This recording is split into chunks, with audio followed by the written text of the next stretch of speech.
বাউল ধর্মে পরকীয়া প্রেম জায়েজ আছে।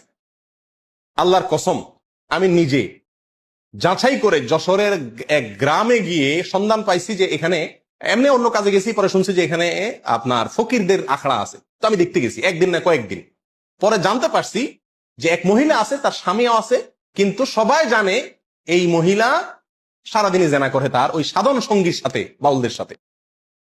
এবং কোন কোন মহিলার তো সংসার শেষ, আবার অনেক পুরুষও করে যারা বাউল।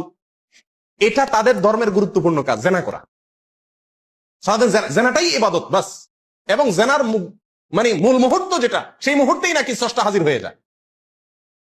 প্রিয়দিনী ভাইরা, বাউলরা মনে করে, আপনারা হয়তো অনেকে প্রথম শুনছেন, শুনে রাখেন, বাউলদের দৃষ্টিতে মানুষের শরীরের বিভিন্ন রোগ বালাই ভালো হওয়ার জন্য একটা বিরাট বড় ওষুধ হলো মেয়েদের রস পান করা। রস বুঝেন কি?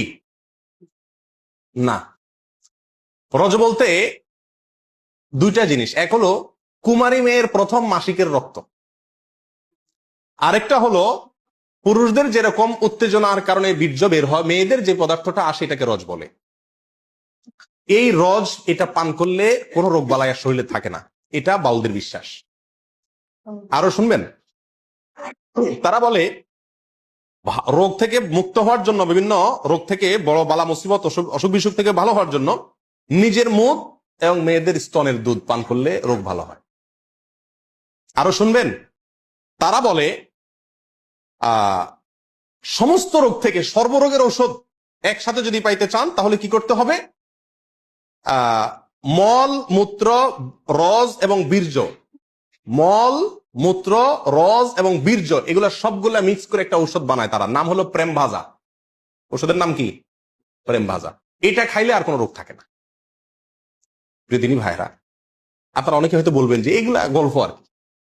আপনি আল্লাহি বাস্তবতা খবর নিয়ে দেখেন। আর খবর নেওয়ার দরকার না, আমি আপনাকে বই পুস্তক থেকে বলছি, তাদের বই পুস্তক থেকে, তাদের ধর্মগ্রন্থ থেকে, তাদের ধর্মীয়, তাদের আচার আচার এবং তাদের সংস্কৃতি, কালচার, এ সংক্রান্ত যে সমস্ত বই পুস্তক আমাদের সমাজে প্রতিষ্ঠিত, গ্রহণযোগ্য, অথেন্টিক, এই সমস্ত বই পুস্তকে লেখা আছে।